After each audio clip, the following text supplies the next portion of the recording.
You're about to listen to the Brand Experience Podcast with your host, Fred Ranger.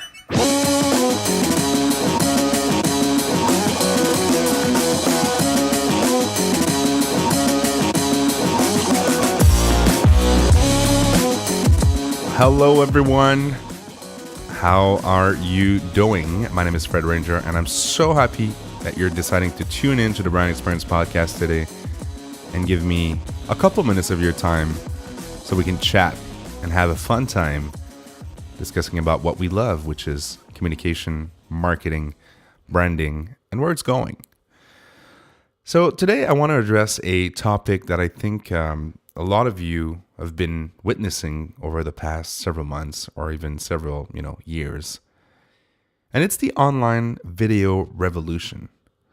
If you look at the stats that we've been given by some of the most reputable sources out there, like Social Media Examiner, video has become the format of choice for people when they're consuming online. That is very telling. Not long ago, people were reading blogs and were sharing little piece of text and were tweeting.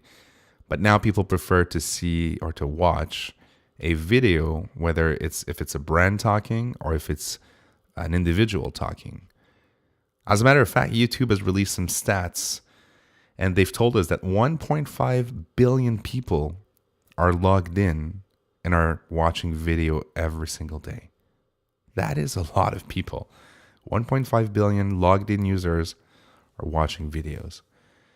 Then there's the number of channels on YouTube that are making more than six figures a year, and that's actually an increase of 40% year over year. These are also stats provided by our friends from YouTube. That's a lot of people that are making money by producing content. So more than the format or the video themselves, I think what we're witnessing in this revolution is the fact that there's a new economy that's built around creating content. Of course, there's the couple paths that people are taking. The first one being the YouTubers that were there first, like Casey Neistat. I mean, this guy, he went from, by the way, I love the guy, but he went from pushing brands, and then he went to producing his own videos, not affiliated with anyone, then to work with Samsung and producing content just for them. He's explored the platform, and he knows a thing or two about making money on the platform. And I respect what he's built, and I actually really respect the type of content he's putting out there. I think he found a way to make it feel non-force fit when it comes to working with brands. Then you got the other YouTubers who basically are PR people for some products. Affiliate links here and there. If you like this product, buy it in the links below. And by the way, I've also explored myself on my YouTube channel. I have a small photography YouTube channel, and I've explored it myself because I want to be a practitioner. I want to understand how it works. I want to understand how the creators are leveraged in an ecosystem where advertising is present, where brands are trying to scream their messages or to get attention. So I tried it myself. So there's the YouTubers who are promoting products, which is another very interesting new business. And then there's the business leaders. I think people like Gary Vaynerchuk, who are not YouTubers, who are not born with that desire to create content about their daily lives. They're actually business leaders. They've built a very successful business, and they've decided to share the tips and tricks or the learnings, the failures, and what they've learned in building these businesses through channels like YouTube. Did I say YouTubes?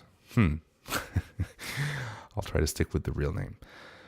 So for me, it is a very interesting point where there's a lot of different paths. There's a lot of different approach to making money or making a living out of YouTube or out of producing videos. There's even another way that people are making money, and it's producing video content for others. Like there's an industry that's actually built around another industry, which is people want to make good quality YouTube videos, either for brands or either for themselves. And then there's people that are really talented behind the camera that are now charging to help these creators make better videos. And you get, videos like Think Media TV that built an entire business on helping people understand how to leverage this new medium, which is video. Video is not new, but the distribution channels or the way people consume this content is fairly new. Then you look at all these social media platforms and, how Instagram went from a photo video to incorporating videos and also having a layer on top, which is kind of a Snapchat-alike feature. But kind of, I think we can now safely say that Instagram has eaten Snapchat's lunch.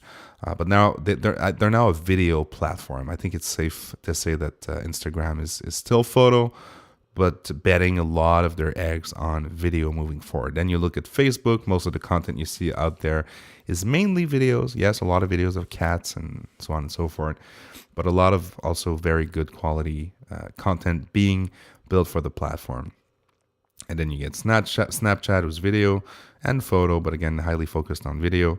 And all the other platforms like Twitter trying to prove that they're more than just 140 characters. They changed that rule, and now you can start to see more and more video. So my point is, there is an online video revolution. There's a new possibility of making money out of producing good quality content. And if you are focused on adding value to people's life, whether if you're a businessman like Gary Vaynerchuk or an entertainer like Casey Neistat, I think you can definitely start seeing a day where you would make enough money from producing these videos to quit your day job, and that's definitely something new in our modern era, where producing videos could be your main source of income. I'm not saying that this is the death of television or traditional cable. I think there is still a lot of people that are relying on traditional media to get their entertainment, to get their news, to get their value, or even trainings and so on and so forth. But I'm saying that it's not just me. I mean, the data is there. 40% growth year over year on people making more than six figures using that new medium or that medium. Then there's, more and more people logging into Google, into YouTube and watching videos. And people are telling, in surveys and research that that's how they want to consume their content. So if you are a new content creator or a brand or whoever has a message to get across, I would definitely look into putting a lot of time, money, and effort on video. And not video. Video doesn't mean to take your TV ad and slap it on YouTube, of course. I mean, if you're a listener to this podcast, you know that we're way beyond that.